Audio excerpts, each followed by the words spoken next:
दोस्तों, स्वागत है आपका आज की वीडियो में। आज की हमारी वीडियो है वक्फ संशोधन बिल 2024 के बारे में। वक्फ संशोधन बिल 2024। वक्फ संशोधन बिल 2024 को लेकर मुसलमानों ने अपना विरोध जताया है। विरोध जताने के आज आखिरी दिन मस्जिदों के बाहर QR कोड लगाया गया था, जिसे लोगों ने स्कैन करके अपना विरोध जताया है। मौलाना खालिद रशीद फिरंगी महली ने कहा कि इसे वापस किया जाना चाहिए। वक्फ संशोधन बिल को लेकर लगातार विरोध जारी है। 13 सितंबर यानी आज बिल के विरोध में अपनी आपत्ति दर्ज कराने का आखिरी दिन था। जुमे की नमाज के बाद नमाजियों ने QR कोड को स्कैन कर अपना विरोध जताया है। इसी क्रम में राजधानी लखनऊ के ऐशबाग ईदगाह की मस्जिद के बाहर लगे QR कोड को स्कैन करके बड़ी संख्या में नमाजियों ने विरोध जताया है। बता दें, मौलाना खालिद रशीद फिरंगी महली ने जुमे की नमाज के दौरान नमाजियों को वक्फ बिल के संबंध में जागरूक किया है। ऐशबाग ईदगाह के इमाम मौलाना खालिद रशीद फिरंगी महली ने जुमे की नमाज के दौरान नमाजियों को जागरूक करते हुए बताया कि प्रस्तावित बिल आने से 70% वक्फ संपत्ति डेंजर जोन में चली जाएगी। मौलाना ने कहा कि वक्फ संपत्ति के बारे में लोगों को गुमराह किया जा रहा है, बल्कि ये संपत्ति वो है जिसे हमारे बुजुर्गों ने अल्लाह के नाम पर दान दिया है। मस्जिद, दरगाह और मदरसा में इसका इस्तेमाल है। कोई भी संपत्ति दूसरे धर्म की नहीं है, जिसके चलते हम इस बिल का शुरू से विरोध कर रहे हैं। वहीं QR कोड के जरिए विरोध जताने को लेकर मौलाना खालिद रशीद फिरंगी महली ने बताया कि वक्फ संशोधन बिल को लेकर जॉइंट पार्लियामेंट्री कमेटी ने स्टेक होल्डर और आम जनता से राय मांगी है। आज उसका आखिरी दिन है। इस सिलसिले में all India Muslim personal law board की ओर से QR कोड जारी किया गया है, जिसे मस्जिदों के बाहर लगाया गया था। मौलाना ने बताया कि जुमे की नमाज के बाद बड़ी तादाद में नमाजियों ने उस QR कोड को स्कैन करके अपनी राय भेजी है। मौलाना खालिद ने बताया कि कल शाम तक 1.5 करोड़ राय सिर्फ पर्सनल लॉ बोर्ड के QR कोड के जरिए भेजी जा चुकी है।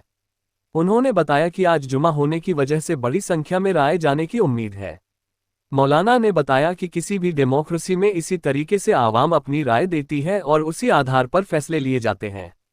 मौलाना ने कहा कि इतनी बड़ी संख्या में राय गई है, मुझे उम्मीद है कि यह मुसलमानों का मजहबी मामला है और जो भी अमेंडमेंट प्रपोज किए गए हैं उनको वापस लिया जाएगा। वहीं गुरुवार को ऑल इंडिया शिया पर्सनल लॉ बोर्ड के अध्यक्ष सायम मेहंदी ने वक्फ संशोधन 2024 के जॉइंट पार्लियामेंट्री कमेटी के अध्यक्ष जगदम्बिका पाल को पत्र लिखा है।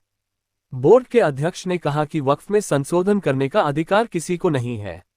वक्फ मुस्लिम समुदाय शिया सुन्नी करते हैं। यह एक धार्मिक चीज है और इसको धर्म के लिए प्रयोग किया जाता है। उन्होंने कहा कि हमारे देश के संविधान ने इसका अधिकार दिया है कि हम अपने धर्म के अनुसार अपने सारे धार्मिक काम करें। वक्फ भी इसी के अंतर्गत आता है। हमारी केंद्र सरकार से अपील है कि वक्फ बिल में कोई संशोधन न किया जाए। बोर्ड इस बिल का विरोध करता है, इसे वापस लिया जाए। वक्फ को लेकर मौलाना सायम मेहंदी ने बताया कि वक्फ धार्मिक है और इसका इस्तेमाल केवल धर्म के लिए किया जाता है। वक्फ केवल अच्छे कामों के लिए होता है। वक्फ करने वाला व्यक्ति अपनी संपत्ति वक्फ करता है। वक्फ की जमीन को बेचा नहीं जा सकता है।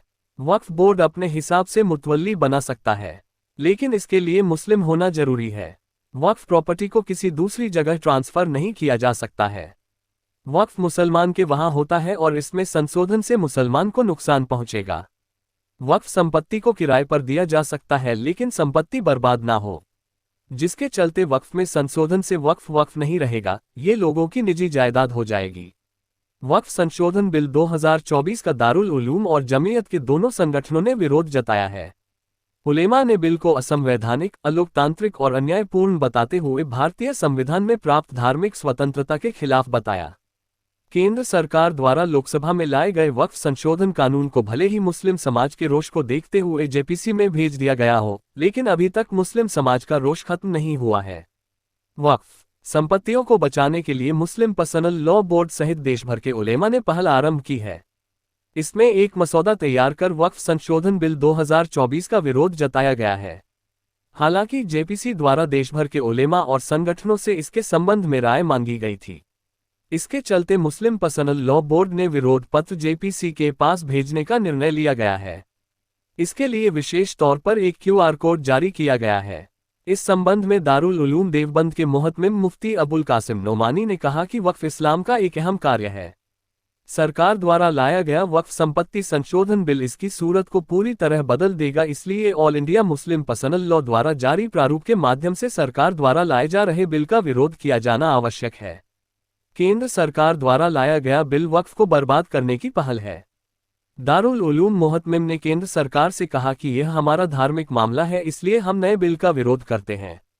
अगर वीडियो अच्छी लगी हो तो वीडियो को लाइक करें और ऐसी ही और वीडियो के लिए चैनल को सब्सक्राइब करें। धन्यवाद। जय हिंद, जय भारत।